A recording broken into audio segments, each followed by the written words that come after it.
Thank you very much, Pippa, and hello, everyone. I'm Evelina Golati. And I'm Nahal Khabozbashi. We work in the Research and Thought Leadership Group of Cambridge English. We'd like to welcome you to the first of a series of 6 webinars on understanding assessment. Today, we're going to try to help you understand some key ideas about speaking assessment, and we're going to use simple explanations and examples. Our key aim is to explore key questions about speaking and to give you some practical tips you can apply in the classroom. There are 6 key questions which we all need to address when we assess any skill, whether that's speaking or reading or another skill. The first of these questions is, why am I testing? This relates to the purpose of the test. The second question is, who am I testing? This question relates to the test takers who will be taking the test. The third question is, what am I testing? This refers to the skill that you're testing. The technical term for this is the test construct. The fourth question is, how am I testing? And this refers to the tasks in the test. The fifth question is, how am I scoring? Which refers to how we go about assigning marks to the performance of the test takers.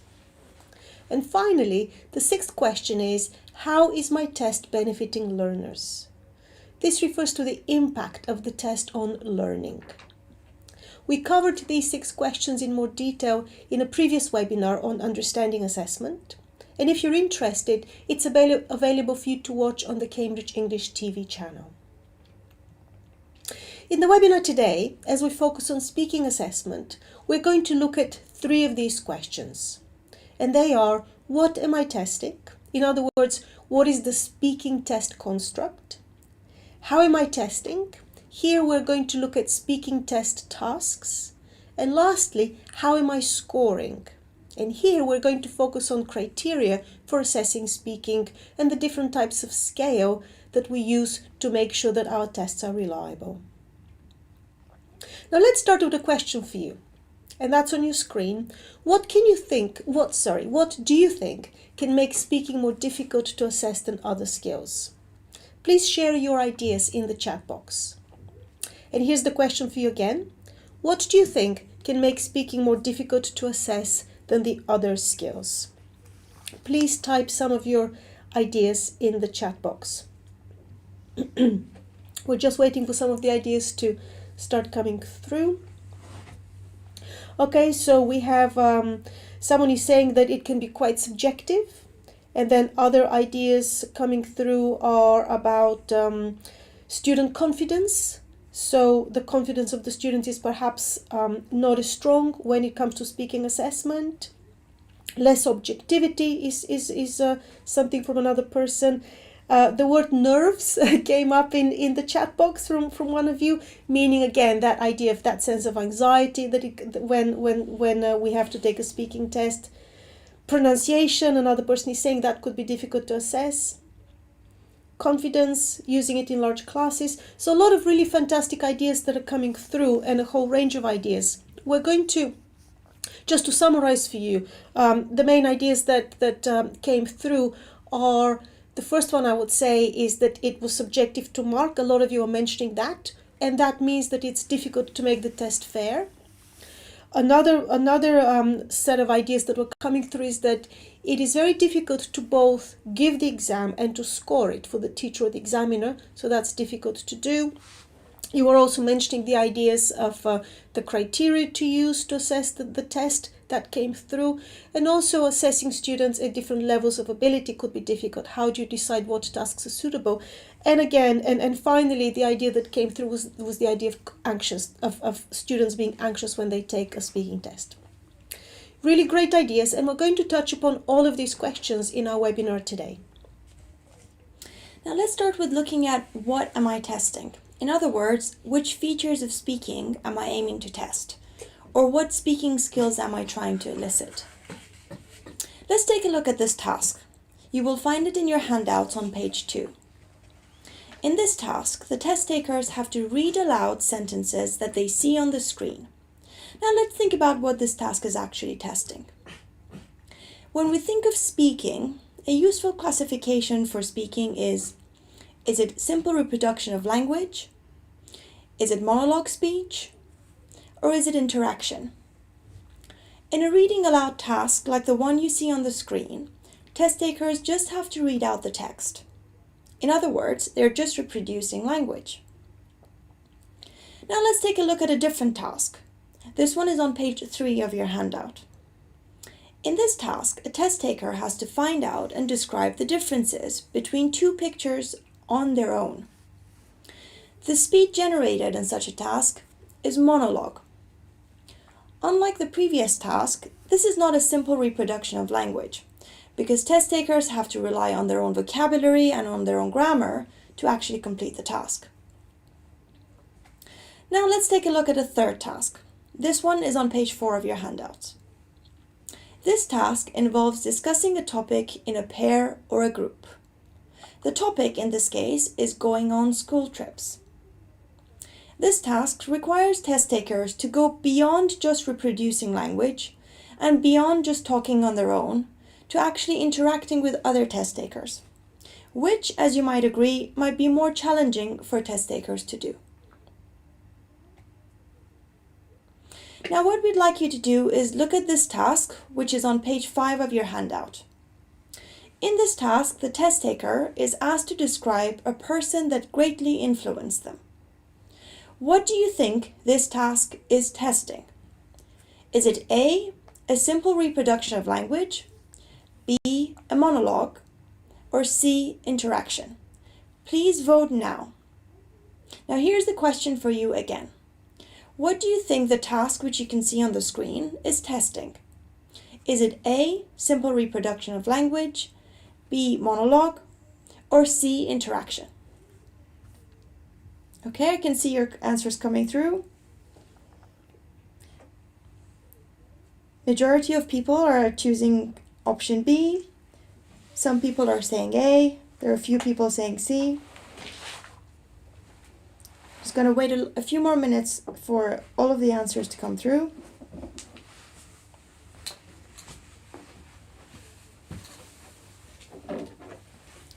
Very much still the majority believes it's B.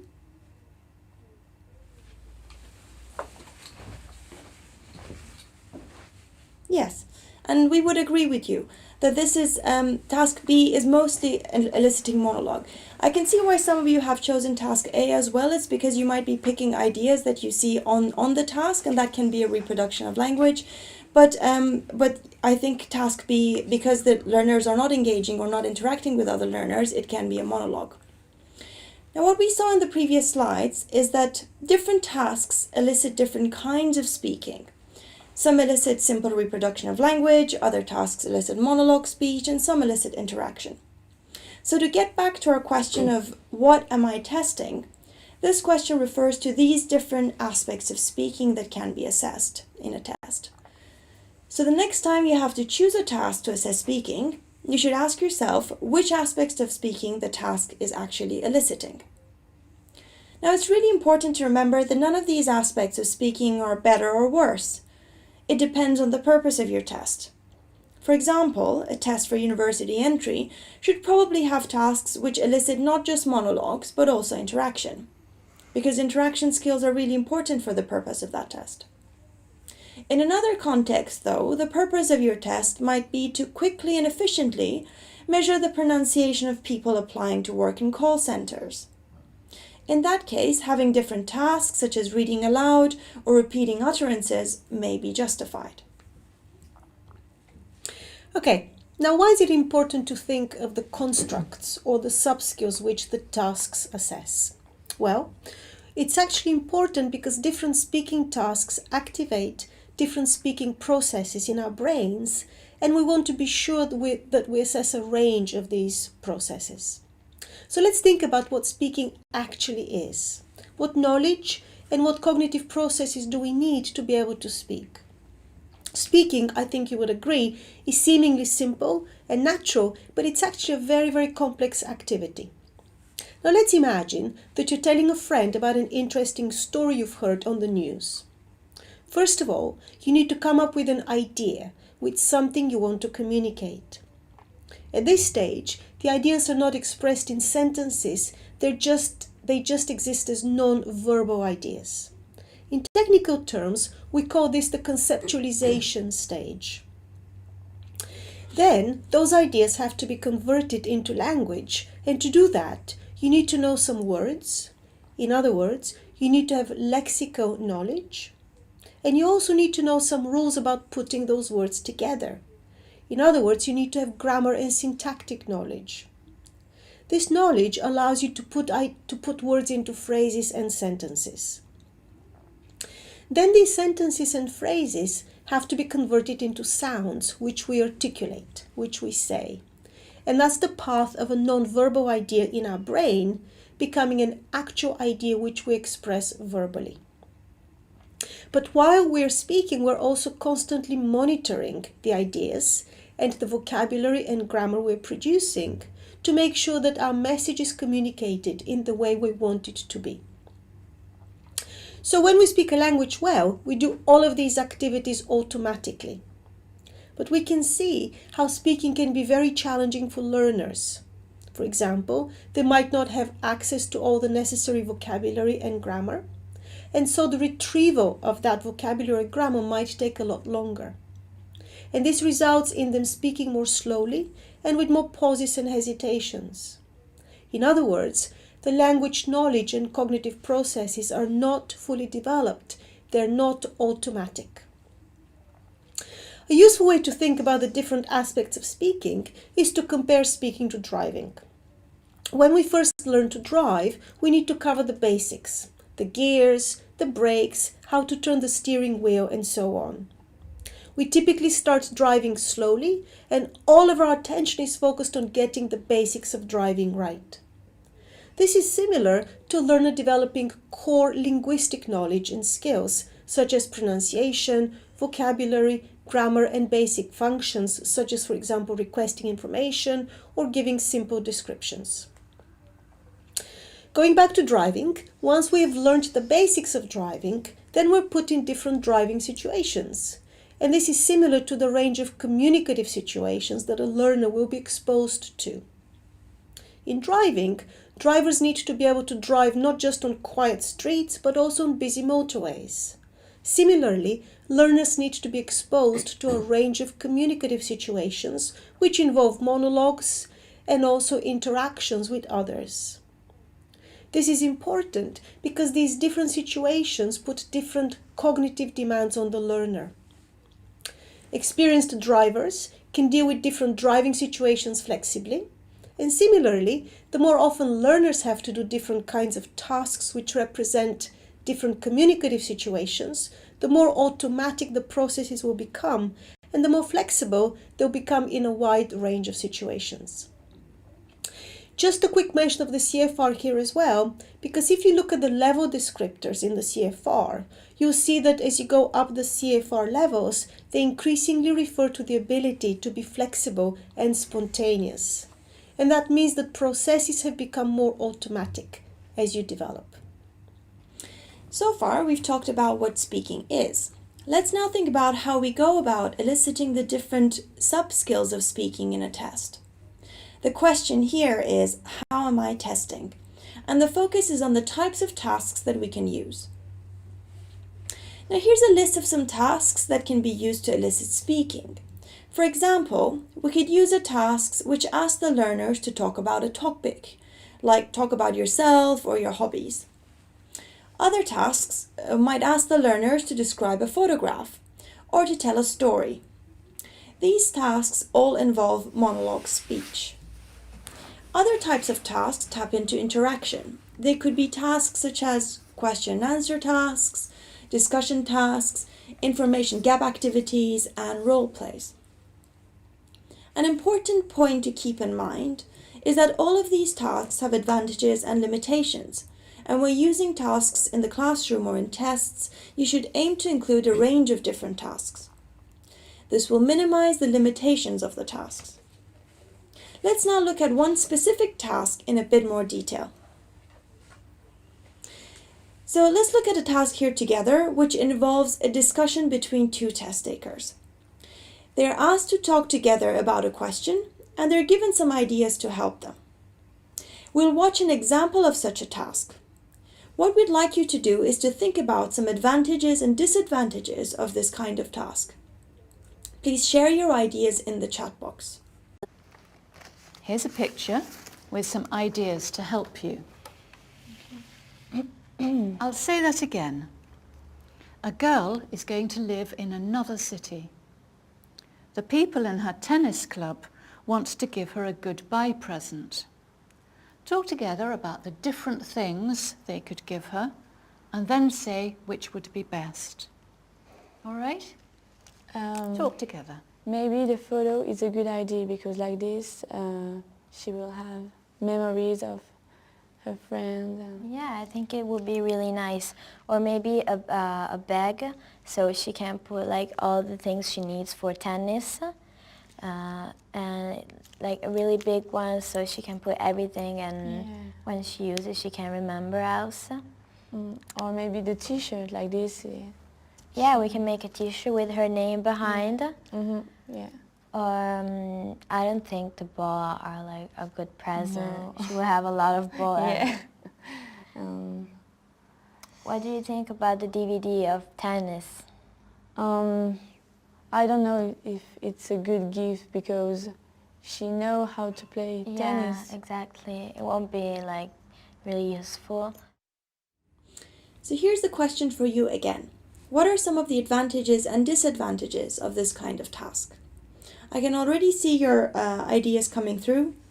Some people mentioned that one candidate might be monopolizing the conversation, or they might dominate the conversation. Jana mentioned one student might feel too shy to talk to another student. I think Lydia mentioned partners may depend on each other as well. In terms of advantages, I think someone mentioned that it can offer more interaction, that it allows for more brainstorming,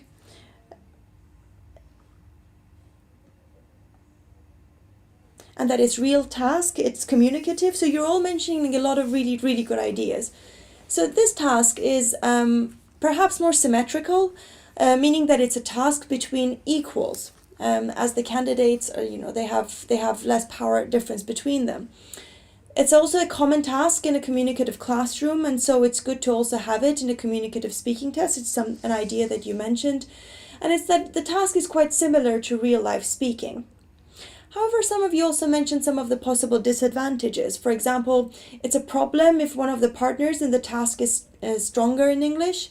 If one of the partners is particularly shy, or the other one is more dominating, and that it's difficult perhaps to give individual scores when the conversation really depends on both people. But also that this is perhaps a bit too hard to practice in a big classroom. So here's a summary of the advantages and limitations of paired tasks. They have quite a bit of authenticity. In other words, they reflect tasks that are part of the classroom and in real communicative situations. They also assess interactional skills.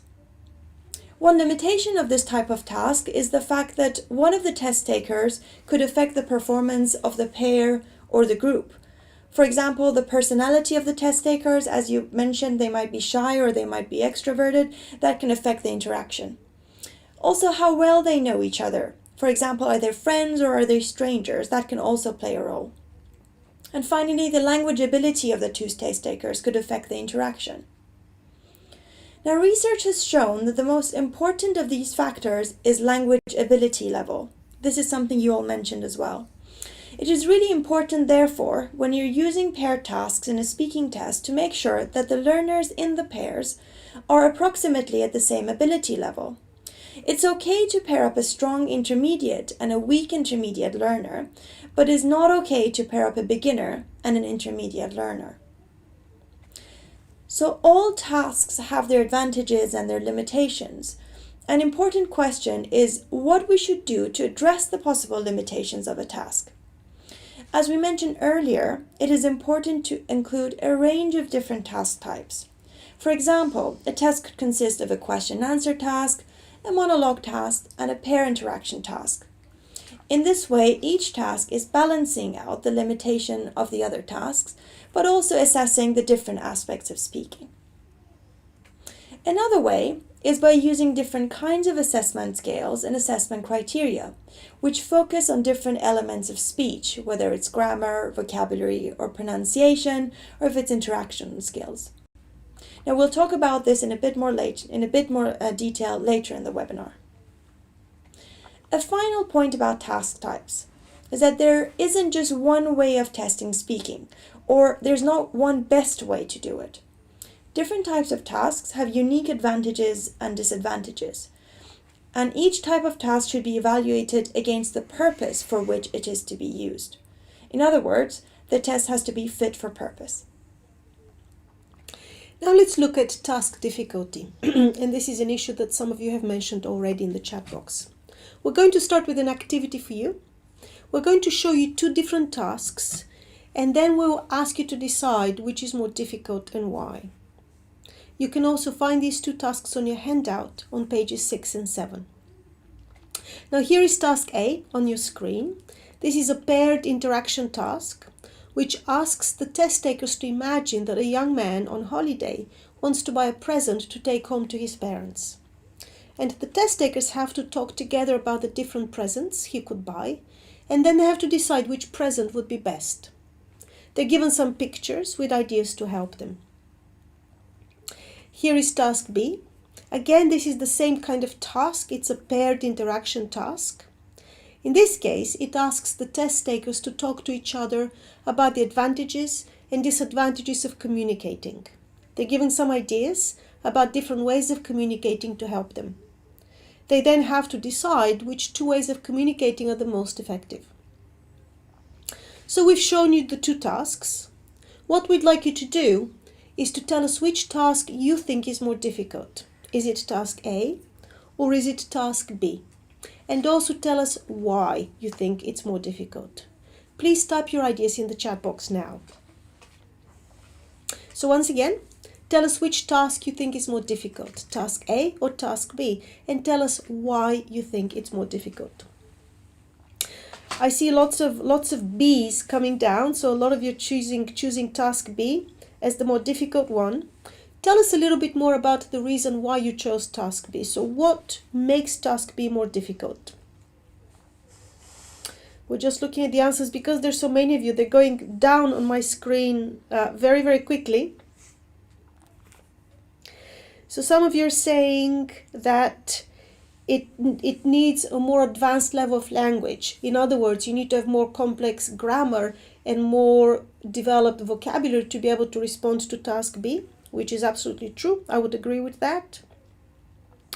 Other people are saying that, again, coming back to the vocabulary, you need more advanced vocabulary to respond to task B.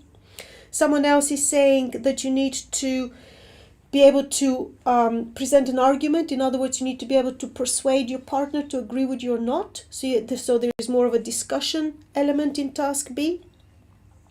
Other people are saying that it's more complicated because of the topic, for example. So I would agree with that. There's some really, really good ideas here that I would agree with you. Just to summarize it for you, Nahal and I would say that task B is more abstract, which makes it more difficult. So the ideas and the topic is more abstract. You need more difficult, or it requires harder vocabulary, more difficult vocabulary to complete. And also there's more of a discussion there in deciding the outcome of the task. Now this activity shows you how important the role of topic is in task difficulty. Task A, which is on your screen now, involves a concrete topic, choose a gift for example, and a familiar context. This makes it suitable for a B1 level task. So concrete topic, familiar context. In contrast, task B is a C1 level task because it's more open-ended. It deals with a more abstract topic and a less familiar situation on which you have to give your opinion. So to summarize, the topic and type of information the task requires can affect the difficulty of the task. If you refer to the CFR, the Common European Framework of Reference descriptors, you'll see topics and/or information that are personal and familiar and concrete are easier than those which are unfamiliar and abstract and which require more difficult vocabulary and more complex grammar. Another useful way of evaluating tasks is to look at the functional language that they aim to elicit. These are all in the CFR, so you can look at those descriptors to help you decide the level. For example, informational functions such as expressing opinions, comparing and contrasting are generally easier than more demanding interactional functions such as persuading or taking the floor. In designing your own tests, you might want to think about the range of functions that can be elicited in the tasks and their level of difficulty for the test takers. For example, here are some questions which you might include in a test. The general topic is school and studying. And the questions are, what is your favorite subject and why? And also tell us about your English teacher. Compare this to this other set of questions also on the topic of studying. The questions here are, is it a good idea to continue studying throughout your life? Why or why not? And how important is it to have a routine when working or studying? The questions are worded so that they elicit a wider range of speech functions, such as expressing or justifying opinions or making comparisons. They also ask about a more abstract topic, and this makes them more difficult. Here are some other points that you need to consider when developing or choosing your tasks. First, are the instructions to the task clear? If the instructions are not clear, the task will not generate the kind of language it is actually designed to generate. For example, talk about is less clear than talk together or talk on your own or ask and answer. Also, is the purpose of the task clear to the test takers? This is important because the test takers need to know whether they need to describe something, whether they have to compare something, whether they need to tell a story, or do they have to answer questions, or do they have to ask their partners questions, and so on and so forth. Another consideration is there a range of tasks in the test? As we've seen, different task types have different strengths and limitations, so including a range of task types would minimize limitations and optimize their strengths. What is the order of the tasks? It is important to start with easier tasks and then move on to more difficult ones. For example, a question and answer task may be easier than a paired interaction task. So it's better to start the test with the question and answer task that warms up the test taker. What is the timing for each part of the test? You need to consider how long each task is and whether you're going to include any planning time before the task. And finally, are the marking criteria clear to the test takers? It is important to tell your students how you are going to score the test. Giving them this information will make it a fairer test. We are going to be looking at marking criteria shortly in this webinar. So far, we've talked about what speaking is and what tasks we could use to elicit the different speaking sub-skills. Now let's think about how we go about scoring the speaking test scoring the speaking which the task has generated, and what assessment criteria we could use. Here's a simple way of showing the importance of the assessment criteria and the assessment scales. Now, assessment scales are the link between the speech which tasks have generated and the score. The assessment criteria must explicitly state what the test aims to measure. For example, the criteria could be fluency, pronunciation, grammar, and so on. A key question when assessing speaking is what criteria to use. The criteria have to reflect what the task is aiming to be testing. Before we answer this question, we're going to watch a short video clip together of a student describing a photo. As you watch the video, think about what criteria you would use to evaluate that student's performance. Now, I'd like each of you to talk on your own about something. I'm going to give each of you a photograph of people enjoying music. So Victoria, here is your photograph. Thank you. Please show it to Kiara, but I'd like you to talk about it. And Kiara, you just listen I'll give you your photograph in a moment. So, Victoria, please tell us what you can see in the photograph. In the photograph, we've got two girls. One is singing in a microphone. Another is playing guitar in a bed. So they're having fun. They're smiling, they're singing. They are in a bedroom of one of a girl. We can see another guitar, and there is many colors in the bedroom, and yeah, they're having fun. Yeah. Okay, we're just looking down at the chat box. You're giving us some fantastic ideas. And you're saying that some of the criteria that you would use to evaluate this task would be grammar, that's coming up quite often, vocabulary or lexis, which is just two different ways of referring to the same thing. Some of you are saying pronunciation as well. Others are saying fluency. So we agree with all of these. Just there was a question about fluency. Fluency means how automated your speech is. So you might use that criterion to evaluate this performance. We also have to decide whether to score the quality of the ideas in the answer, and some of you were saying you would also count for how many ideas are mentioned. In this case, we would actually not score for ideas, because the focus of this task is language, and it's not the quality of the ideas in the task. Let's now watch another video clip, and this is actually a video clip you have seen before. This has two test takers discussing a goodbye present. Again, as you watch the video, think about what criteria you would use to evaluate the performance of these two test takers. Here's a picture with some ideas to help you. I'll say that again. A girl is going to live in another city. The people in her tennis club want to give her a goodbye present. Talk together about the different things they could give her, and then say which would be best. All right?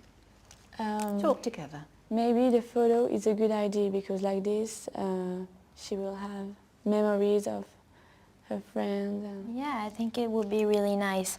Or maybe a bag, so she can put like all the things she needs for tennis. And like a really big one, so she can put everything, and when she uses, she can remember also. Or maybe the t-shirt like this. Yeah, we can make a t-shirt with her name behind. Yeah. Or I don't think the ball are like a good present. No. She will have a lot of ball. Yeah. What do you think about the DVD of tennis? I don't know if it's a good gift because she knows how to play tennis. Yeah, exactly. It won't be like really useful. So a lot of you are saying that you would use the same criteria we used for the previous task, plus you would also use a criteria to include interaction skills of the test takers. And some of you called it communication skills or interaction. You're referring to the same things. So in a task which includes interaction, it is essential to measure those interactive skills, since this is part of the test construct. Interaction might be, for example, how well test takers introduce a topic, or how well they develop a topic which has been introduced by someone else, or how well they relate what they're saying to what has been said previously.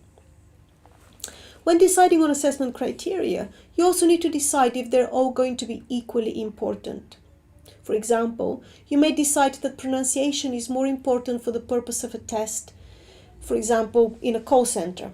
In this case, you may decide to give double weighting to pronunciation because it's an important criterion for you. But you have to remember that what you decide will be based on what aspects of speaking you're aiming to test. So far, we've talked about the assessment criteria you may use in evaluating speaking tasks. Let's now see how you can put those criteria into scales.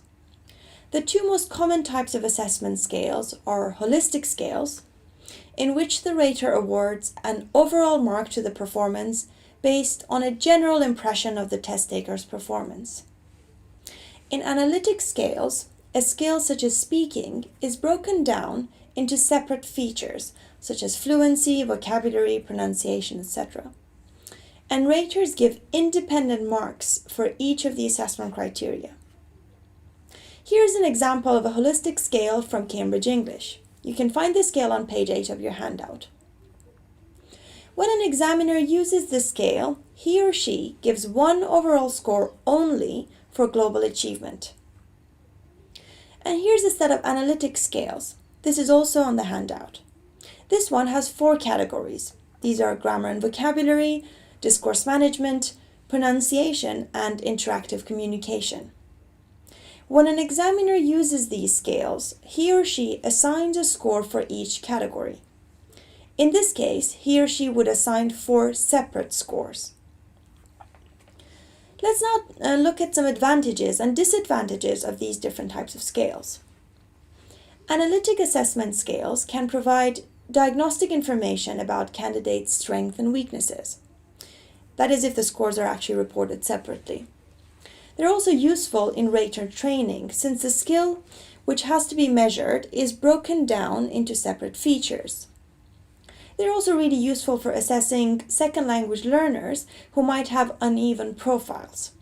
For example, if they have a wide range of vocabulary, but they're not necessarily very fluent. This can be captured with your analytic assessment scales. The downside, of course, is that using analytic scales is more time-consuming, and it's also more cognitively demanding for the raters, who are also often the interlocutors. The main strength of the holistic scales is that they are practical and they are much faster to apply. However, they're also limited as they do not offer useful diagnostic information beyond a single score. It is also not possible to know if the candidate scored better on features such as grammar or vocabulary, or did not score as highly on fluency or pronunciation.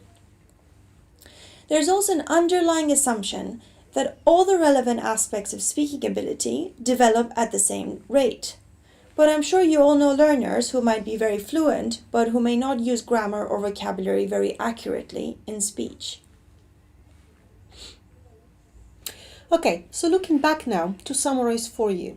We said at the beginning that speaking skills could be more difficult to assess than other skills. And most of you agreed that one of the main reasons for this was because speaking could be quite subjective to assess. But we know that being fair and equal to all candidates is very important in testing. So what we've done today is gone through what we have to do, what we have to consider in order to make a test fair. This means that it would be the same for all the candidates at a certain level. So to sum up, here are the points that we made today. To make a test fair, you need to pay attention to the test purpose and have a clear purpose. You have to think about the test construct as well. In other words, what you're trying to test. You have to make sure that your task types are matched to what you want to assess. You have to use appropriate assessment scales and criteria. And of course, you also need to provide training to make sure that your examiners deliver and score tests in a consistent and reliable manner. All of these factors will make the test more objective, and so they'll make it a fairer test for your students. We've now come to the end of the main webinar, and in a moment, Nahal and I will answer your questions that you've sent about the session. Please type your questions into the chat box. But before that, Pippa is going to show you how to find some additional resources to support you and your learners. Thank you so much, people. We're going through the questions. They're fantastic questions. We won't be able to answer all of them, unfortunately. Let's start with a question from Dave, who says, what is fluency, and do raters agree with it? This is actually a really good question, because there are different perceptions of fluency. There's the broad perception of fluency, which means language competence. So if you're fluent, it means you're fluent in a language. But there's a narrow meaning of fluency, which means how automated your language competence is. So in the scales that we use at Cambridge, we use this more narrow definition of fluency. In other words, how automated is your language ability, and that's measured through how many pauses you make, how many filled and empty pauses you make, how fast or slow you speak. So those are some of the measures of fluency in that narrow sense. And do raters agree with it? When you train your raters, you train them to understand what the meaning of that criterion is. Okay, I'm going to take a question by Heloisa. I hope I'm pronouncing your name correctly. I think it's a she, is asking, how can I assess speaking performance being the interlocutor and the evaluator at the same time? First of all, it is really cognitive on a person if they're both the interlocutor and the rater. At Cambridge, we have so the examiners are given lots of training, but also you have a script to follow. So your exam is structured, and you know what to follow, which really gives you a bit of more information, a bit more structure. That is not to say that you have to go exactly by the script. You can have some flexibility, but just having a bit of structure really helps. The other thing as well is that a lot of times, as we talked about, you have different task types, and particularly when you have a monologue, it gives you a little bit of time when the person is speaking for about a minute or two for you to think about their previous performance and what's coming up next. So you actually have to use that time really well to do the work, if you agree as well. Yep, I do. Okay, moving on, a question from Antonella, who says, how can you, I'm sorry, I just lost the question, it went down a little bit. But yes, do you have any words? I'm sorry, I'm just going to look in the Hal's iPad. Do you have any words of advice about pairing students of different ability in a paired task? Because in some contexts it's difficult to do, she says. I would say that it is crucially important to have more or less the same language ability in order to perform a successful paired task. If you don't have that, if you have students who are, let's say, beginners, intermediates, and advanced in the same context, then I would advise not to use a paired task, because this is the number one important feature for a paired task to be successful, and that is for the language ability of the two test takers to be more or less the same. Okay, so I'm taking a question by Patricia. What can be done to help students with conceptualization? The generation of ideas in adolescence is quite difficult. One idea is to, for example, have a few prompts or a few ideas using pictures where you do provide a few ideas for your test taker to think about, so that they can start talking about it. You can also, if we're in a classroom, if you've read something already, if you've listened to a text where you have the ideas already, then you can ask your students to summarize them or talk about or discuss a particular thing. You can have them debate something which they've already listened to. So there are ways that you can engage your students in coming up with a few ideas. Yeah, okay. I'm taking a question from Vasuki, who says very succinctly how to bring out the inhibited. I think what Vasuki means here is how to support, how to really help more students who are more shy, students who have a difficult time speaking, which is a problem that a lot of us face, in fact. I would say that it is really important to develop familiarity with the tasks that you have in the test. So that means in the classroom you need to be giving lots of practice time to learners to practice all kinds of tasks, which includes reading aloud if that satisfies the purpose of your test, which includes monologue tasks, which also include interaction tasks. Also, to support learners who might have a more difficult time in speaking, it's important to give them ideas to talk about. This goes back to the cognitive processes we talked about. So the conceptualization stage, which is the highest stage, that's the generation of ideas. Don't expect them to come up with the ideas. You give them some ideas to support them, which takes the pressure off generating ideas and just then gives them time to just put their language resources together. So that's another way of doing it. A further way is to maybe step out of the classroom and just have them assess one another. So they'll be presenting in small groups to one another, and get your students, the audience, listening to their classmates, to provide an assessment of how they've done. So that's a peer assessment or a self-assessment. So try to involve them as much as you can in the assessment process, support them, and hopefully that'll give them the confidence to be less inhibited in speaking. Okay, I'm going to take a question by Lucila. What's the exact weight of grammar in evaluating spoken interaction? What about successful communication? I think one thing that we really try to emphasize is that whatever assessment criteria you focus on, it depends on the purpose of your test, but that all of these different features, whether it's grammar, whether it's vocabulary, whether it's fluency or communication, they're aspects of speaking. So they're all, in a way, they're all important for you to be able to communicate coherently. So giving I think it's for raters. A lot of raters pay a lot of attention to grammar because grammatical errors just stand out. However, you should not be if we are thinking about communication, that's the key thing. Grammar should not be the only aspect you pay attention to. So I think you need to give weight to all the assessment criteria equally. And I don't know. Absolutely. What do you think? It depends on your purpose, of course, of the test, but the Cambridge approach, the Cambridge philosophy is that all four aspects or aspects of speaking are equally important. So you need to have good grammar and good vocabulary because those are the building blocks of the language. You cannot communicate without that, but that in itself is not enough. You need to be able to put those into communicative situations, and so that's why we give marks for other aspects of speaking as well.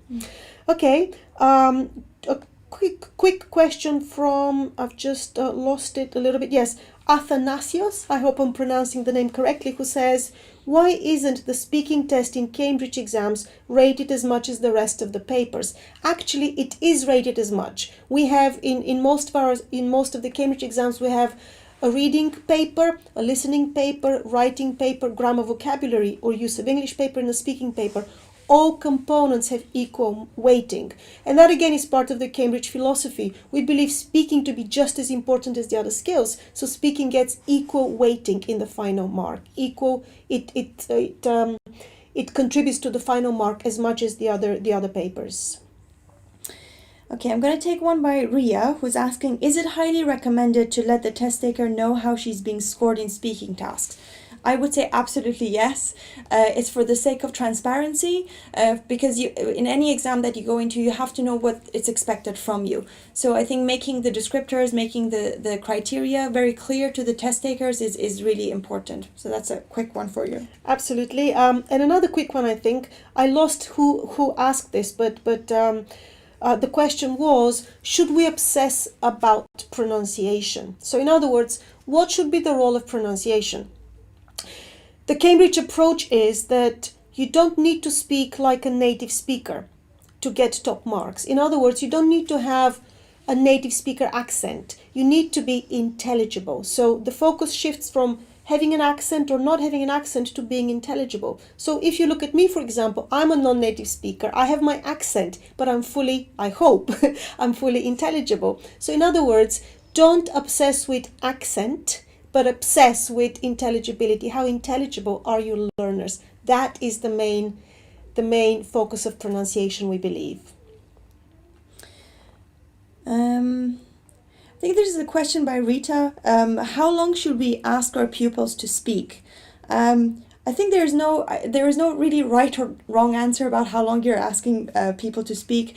I think you can't just expect them to go and talk for, let's say, 1 or 2 minutes or like 15 or 20 minutes without giving them structure, without giving them very clear instructions of what you expect them. Having said that, if you're thinking of designing a test, you should probably trial the test to see how, generally, if you have 10 or 15 students to trial the test with, how long do they on average take, and then that would give you a good idea of how to design your test and what is a good time, and also to have a little bit of a leeway, whether it's like, don't give exact, has to be exactly 45 seconds, because some people take a bit longer, some people take a bit less or more. So I don't think you should be very precise on exactly how long. Yeah, I agree with that. Okay, a question from Umida, who says, how often should we do speaking assessment? I would say, and again, this is the Cambridge philosophy, it's not just me, that you shouldn't teach, stop, and assess. We don't believe that's a very productive way of going about assessment, but you should integrate assessment as part of the learning, as part of the teaching. What that means is that you should have lots of learning checks of speaking throughout the way. You can have a bigger speaking test at the end of the term or the end of the course, whatever works for you. But don't think of it as, now I'm teaching and now I'm going to do assessment. Think of integrating the two, and you can do that through shorter but more frequent and more regular checks along the way. And I would add a really important aspect of that would be to provide feedback to your learners every time you do a learning check on their speaking, because learning, the number one or one of the top factors that helps learning is getting feedback. So take every opportunity during those learning checks or checks on their learning or checks on their speaking to give feedback to your learners as well. Okay, this is actually not just one person asking. A lot of people are asking how to deal with larger classes. And this is normally a question we leave for last because we know it's a difficult one to answer. So one idea, Evelina's idea last time was that it's good to pair up with another teacher with another class. So when you're assessing, let's say groups of 2 or 3 people, you have somebody else is taking over the teaching, or so you're making sure that your students are not just waiting around.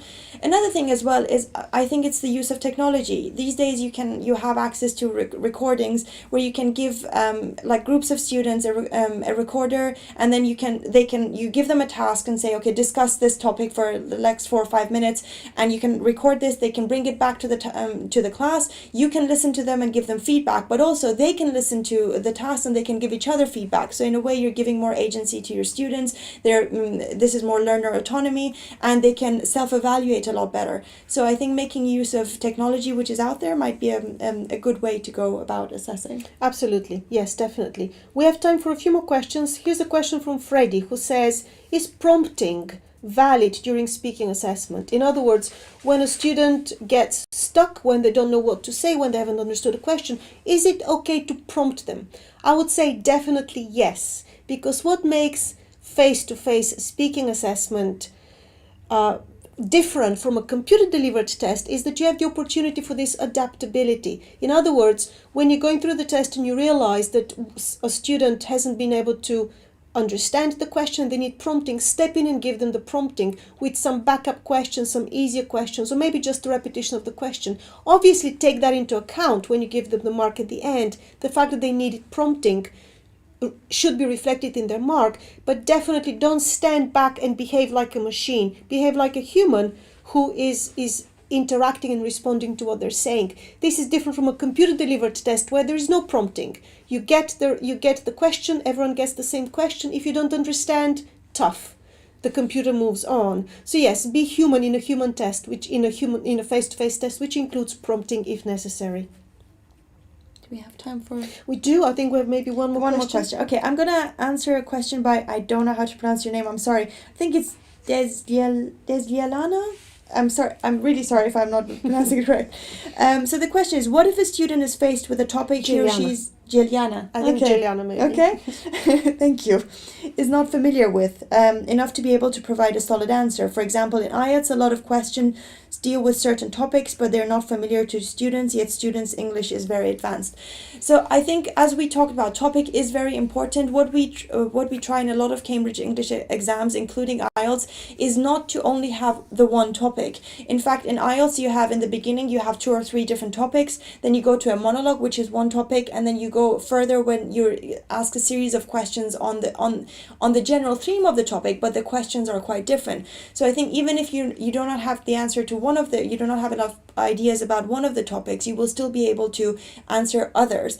But also you're given, especially in like part 2 of IELTS, you're given some prompts, so you are given something for you to be, they give you a little bit of structure for you to be able to come up with something to say. And overall, throughout the whole 15 minutes of the test, you should be able to produce language, especially if you're saying your students are of higher level of ability. Exactly. So the key is, I agree with Nahal, just to emphasize providing some ideas for your learners. So you have unpacked the topic a little bit for them. So the focus is again not on generating ideas, but the focus is on generating language. So giving them visuals, as we showed you, giving them a few bullet points that unpack the topic a little bit more would give them that support to generate the ideas. Okay, unfortunately, this is all we have time for today. Thank you so much for attending. It's, as always, a huge pleasure for Nahal and myself to be able to share our ideas with such an international audience. It's a privilege and a pleasure. So thank you for joining us. We hope you have found our ideas useful, and we look forward to seeing you at our future webinars. The next webinar, which is coming up, is on understanding test scores. And that webinar is going to come out later this month on the 14th and 16th of November. So we hope that you can join us, or join another colleague, but join Cambridge for that webinar later this month. Thank you very much. Thank you very much.